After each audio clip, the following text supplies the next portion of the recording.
Hi, it's Kip Bates here, and today I thought I would talk a bit about the invention process, and I was going to use a puzzle that I came across on the internet about 3 or 4 days ago, because I think it can help illustrate a few things about invention fairly clearly. So first I'm going to have to find a place where I can settle down the phone, because I need both hands for this. So the puzzle is to put a phone through a hole cut in a piece of paper where the hole is smaller than the actual width of the phone. So I'll show that here now. Here's a phone and here's a piece of paper, and if I put them next to each other you can see that the phone is bigger even along the diagonal. So at first sight it looks like, you're not going to be able to get the phone through the hole. And when I saw that, and I was actually reading a paper on it, I thought, I'm not going to read the rest of the paper, I'm actually going to give it a go.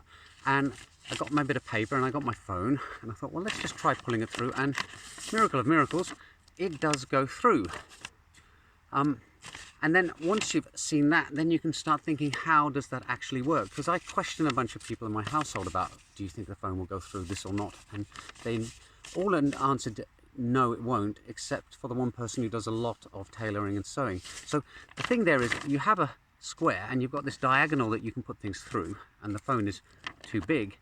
But if you fold it down like this, you can go into the third dimension and fold it across like that, and now you have this width, and that is the equivalent of two sides of the square.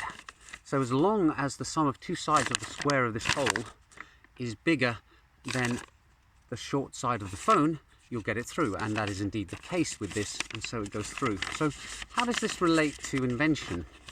Well, for me it illustrates invention because firstly, when you're inventing something, you're normally coming up with a solution to a problem where other people think either that there is no solution available, or where they haven't even thought about the fact that there's a problem there in the first place. So that's the first part.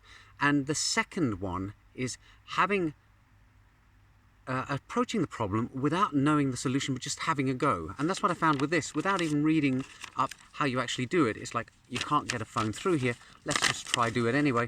Oh my goodness, it works. Then you can go and pursue the next step of invention, which is to actually analyze what was it that allowed you to do what appeared to be the impossible. And in this case it was moving into the third dimension. You can fold it back down and go back into 2D, but then you can actually analyze, this is how I achieved it.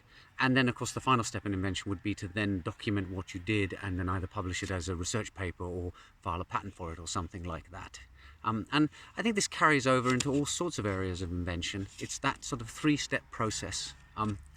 Identify the problem, just have a shot at experimentation to solve it, and then when you find that you've somehow managed to solve it, work out exactly what it is, what principle is behind it that allows you to solve it. So I hope that illustrated the point I was trying to make today. I hope you found it interesting, and see you in the next video soon. Bye for now.